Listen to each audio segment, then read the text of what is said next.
Hello friends, कहानियाँ किसी channel में आपका स्वागत है। तो चलिए कहानी का अगला भाग शुरू करते हैं। फ्रेंड्स, पिछले भाग में हमने पढ़ा था जब रमला ने अपनी सौतेली माँ को विकास को इस तरह डांटे देखा, तब रमला के दिल में अपनी सौतेली माँ के लिए इज्जत बढ़ गई। अब वह सारिका के विषय में जो सोचती थी, अब वह उसका उल्टा हो गया। इस बात को न विकास समझ सका और न रमला समझ सकी कि सारिका एक तीर से दो शिकार करना चाह रही थी। सारिका के दिल में कुछ और ही चल रहा था। वह सलोनी के प्लान के अनुसार रमला की जवानी का सौदा करने की सोच रही थी। तो चलिए फ्रेंड्स, अब आगे शुरू करते हैं। वह ऐसा कुछ करना चाहती थी कि सांप भी मर जाए और लाठी भी न टूटे। सारिका को अब ऐसे व्यक्ति की तलाश थी कि उस पर रमला आसक्त हो जाए और उसके साथ प्यार करने लगे। पहले तो वह विकास को इसके लिए तैयार करना चाहती थी, परंतु उसको वह समझ में नहीं आया था। रमला की संगति भी गंदे लड़कों के साथ बढ़ती ही जा रही थी। वह नशे की आदी होती जा रही थी। सारिका अब रमला को पूरे विश्वास में लेना चाहती थी, क्योंकि वह जानती थी कि इसको विश्वास में लिए बिना कोई कदम बढ़ाना खतरे की घंटी साबित होगा। सारिका ने सलोनी को फ़ोन किया कि वह उससे मिलना चाहती है। सलोनी समझ गई कि सारिका के मन में लालच का बीज अंकुरित हो गया है। अब उसमें खाद पानी देने की आवश्यकता है। सलोनी कुछ समय बाद ही सारिका से मिलने पहुंच गई। सारिका सलोनी से बोली, सलोनी, मैंने तेरी बात पर सोचा था, तेरा क्या प्लान है, कैसे क्या करना चाहती है? सलोनी बोली, तू चिंता क्यों करती है, मेरे ऊपर विश्वास कर ले, मैं तेरे साथ कुछ भी गलत नहीं होने दूंगी। आज तक जो किया है उसमें कोई धोखा नहीं हुआ है। सारिका उससे प्लान पूछने लगी। इस पर सलोनी ने उसे समझाया कि इसको किसी लड़के के साथ फंसाकर ब्लैकमेल करना होगा। यह सब मुझ पर छोड़ देना, मैं इसको ऐसा फंसाऊंगी कि यह अपने पंख फड़फड़ाकर रह जाएगी। अब सारिका को सलोनी ने ऐसा लालच दिया था कि वह इसके लिए बहुत ही जल्द तैयार हो गई। सारिका व सलोनी के बीच में जो खिचड़ी पक रही थी, उसके विषय में विशाल को कुछ भी नहीं मालूम था। वह रात को घर आता था और सुबह होते ही ऑफिस चला जाता था। रमला को भी उनके प्लान के विषय में कुछ भी खबर नहीं थी। वह अपने दोस्तों के साथ मस्ती में रहती थी। सलोनी इसी तरह लड़कियां फंसाकर पैसा कमाती थी। सलोनी ने एक पड़ोस के लड़के को लालच दिया। वह उस लड़के को सारिका के पास लेकर गई। लड़के का नाम था विक्रम। विक्रम वहां आने जाने लगा। सलोनी ने उसे पहले समझा दिया था कि वहां रहने वाली लड़की रमला को किसी भी तरह अपने प्यार में फंसाना है। जब वह अच्छी तरह फंस जाएगी तब आगे क्या करना है हम बताएंगे। विक्रम इसके लिए तैयार नहीं था। सारिका व सलोनी ने उसको सारिका के घर धोखे से बुलाया। जब विक्रम वहां पहुंचा और उसने डोर बेल बजाई, तब अंदर से आवाज आई कि कौन है। विक्रम बोला, मैं विक्रम हूँ। सारिका ने उत्तर दिया, दरवाजा खुला है, अंदर आ जाओ। दरवाजा बंद करते आना। विक्रम अंदर पहुंचा तो वह अंदर का दृश्य देखकर वापस जाने लगा। सलोनी भी वहां छिपी हुई थी।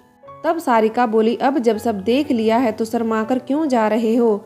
चुपचाप अच्छे बच्चे की तरह अंदर आ जाओ और तुम भी मजे ले लो। वह शर्माता हुआ बोला, नहीं आंटी, मैंने कुछ नहीं देखा। आंटी कहने पर सारिका आग बबूला होते हुए बोली, मैं तुम्हें आंटी दिखती हूँ? अरे बेवकूफ, डार्लिंग बोल और मजे लूट। अब विक्रम बाहर जाने लगा। तब सारिका ने उसे दौड़कर पकड़ लिया और उसे अपने बेड पर बिठाकर उसके कपड़े उतारने लगी। विक्रम बोला, यह आप क्या कर रही हो? मैं ऐसा नहीं कर सकता हूँ। सारिका ने उसे बेड पर गिरा दिया और उसे लिपटकर उस पर चुम्बनी की बौछार करने लगी।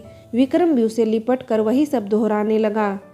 उसी समय सलोनी छिपकर उसका वीडियो बनाने लगी। इसका एहसास विक्रम को नहीं हुआ।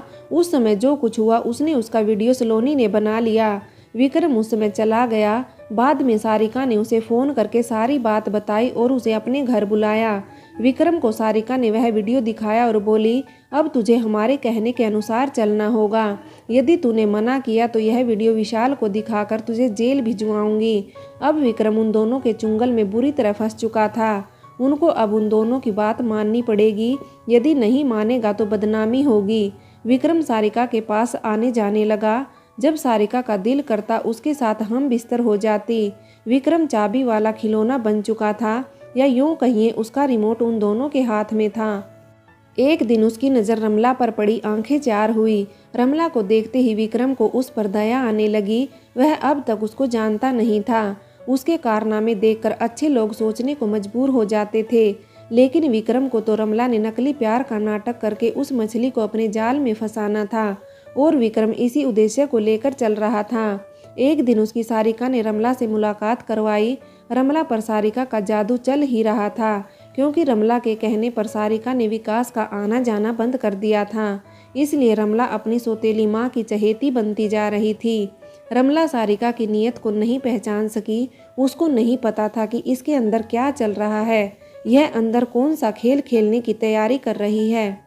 सारिका विक्रम को रमला से अकेले में मिलने के अवसर देती रहती थी, लेकिन वह इतनी जल्दी उसको अपने दिल की बात कहने से डर रहा था। जबकि सारिका व सलोनी उसके ऊपर इसलिए बार बार दबाव डाल रही थी क्योंकि उनको डर था कि रमला कहीं किसी दूसरे से प्यार न करती हो।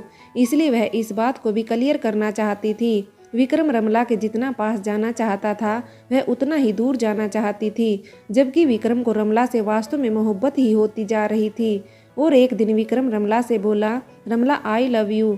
रमला यह सुनकर बहुत जोर से हंसी और बोली, मिस्टर पागल हो गए हो क्या, यह जोक किसी और को सुनाना। विक्रम बोला, रमला यह जोक नहीं है, यह मेरे दिल की आवाज़ है, इसे समझने की कोशिश करो। रमला बोली, क्या तुम लड़कों को इसके अलावा और कोई काम नहीं है? तुम केवल लड़कियों को देखकर प्यार ही करने की कोशिश करते हो, कुछ काम भी कर लिया करो। विक्रम रमला की बात सुनकर चुप हो गया, कुछ भी नहीं बोला। रमला उसको चुप देखकर बोली, ओ मजनू की औलाद, चुप क्यों है? दो बोल मीठे बोल दो और तुम लड़के प्यार का गीत गाने लगते हो। रमला की फटकार सुनकर विक्रम कुछ नहीं बोला और वहाँ से चला गया। रमला उसको जाता हुआ देखकर और जोर जोर से हंसने लगी। उसी समय वहाँ सारिका आ गई और उसको इस तरह हंसता हुआ देखकर पूछने लगी, रमला इतनी बुरी तरह क्यों हंस रही हो? ऐसा क्या बम फूट गया कि तू हंसे ही जा रही है? सारिका के पूछने पर वह और जोर से हंसने लगी और वह भागकर बाथरूम में चली गई। सारिका को सब मालूम था क्योंकि वह बाहर खड़ी सब सुन रही थी। विक्रम के जाने के बाद रात में रमला को विक्रम का मासूम चेहरा नजर आ रहा था। उसको कभी उस चेहरे पर तरस आ रहा था, कभी हंसी आ रही थी तो कभी प्यार आ रहा था।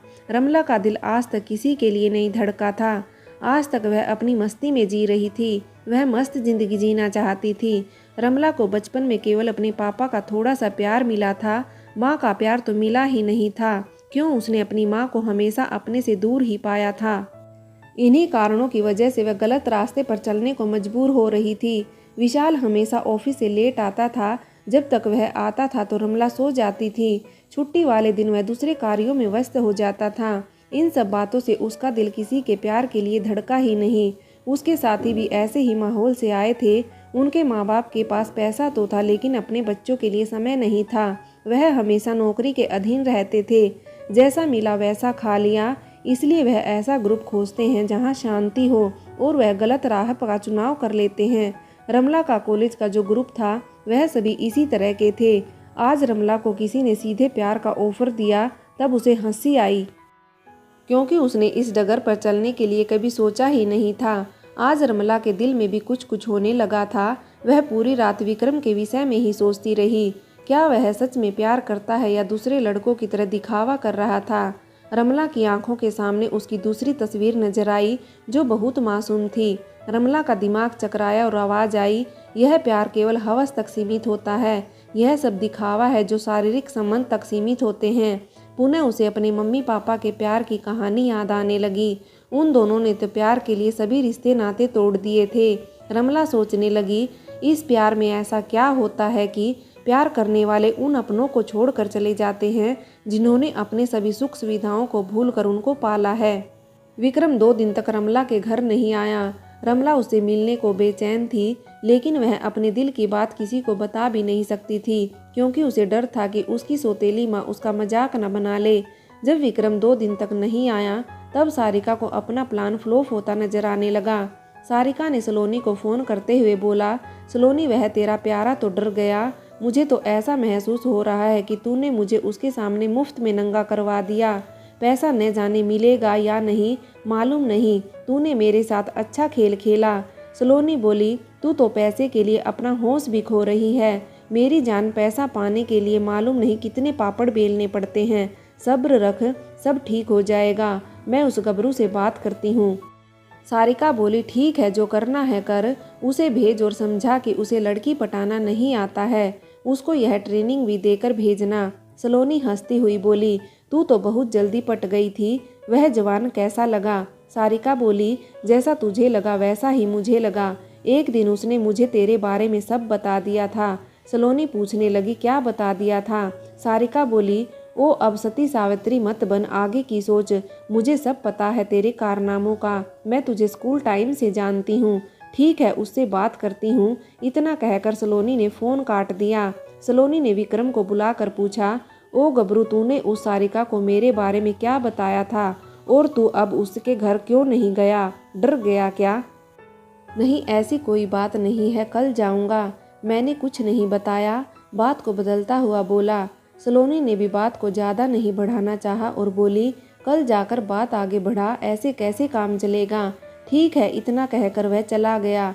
विक्रम जब सारिका से मिलने गया तो उसे आया देखकर रमला बहुत प्रसन्न हुई और वह इसकी प्रतीक्षा कर रही थी कि आज वह कुछ कहे। सारिका रमला के दिल की बात जानती थी, क्योंकि कुछ समय पहले उसने विक्रम के विषय में पूछा था। इसलिए सारिका उन दोनों को अकेला छोड़कर दूर चली गई थी। विक्रम ने ही बात शुरू करते हुए पूछा, रमला, मेरी उस दिन की बात पर कुछ विचार किया? रमला अनजान बनते हुए बोली, कौन सी बात? रमला, इतनी अनजान बनकर क्यों बना रही हो? मैं आज यहाँ हाँ या ना में उत्तर जानना चाहता हूँ। विक्रम बोला। रमला बोली, देखो विक्रम, मैं इस प्यार को नहीं समझती हूँ। मैं तुम्हें जानती नहीं। पहले एक दूसरे को जानो पहचानो, फिर इन प्यार में पड़ो। अब विक्रम को रमला पटती नजर आ रही थी। आज उसको कामयाबी मिलती नजर आने लगी थी। आज वह खुश था, क्योंकि उसे रमला दिल से अच्छी लगने लगी थी। परंतु सलोनी व सारिका का चेहरा सामने आते ही वह अंदर से कांपने लगता था। विक्रम सोचने लगा कि मैं रमला को सब कुछ बता दूंगा कि मुझे ब्लैकमेल करके तुम्हें फंसवाया जा रहा है। अब उसको उन दोनों पर क्रोध आ रहा था। उसको अपना वह मनहूस दिन याद आ गया जिस दिन वह पहली बार सलोनी से मिला था। यह बात आज से लगभग 1 वर्ष पहले की थी। उसको उसकी मम्मी ने किसी काम से सलोनी के घर भेजा था। दरवाज़ा खुला था, इसलिए बिना डोरबेल बजाए अंदर चला गया। उस समय सलोनी बाथरूम से नहाकर बाहर आई थी। उसने अपने शरीर पर केवल एक तौलिया लपेट रखा था। उसने सलोनी के गदगदाए हुए शरीर को देखा तो उसे देखता ही रह गया। सलोनी भी विक्रम को देखकर खड़ी की खड़ी रह गई। अब दोनों एक दूसरे को देखे ही जा रहे थे। कोई भी कुछ नहीं बोल रहा था। कुछ समय बाद विक्रम ही बोला, सॉरी आंटी, मेरी इसमें कोई गलती नहीं है। फ्रेंड्स, आगे की कहानी के लिए कहानी का भाग 6 देखें।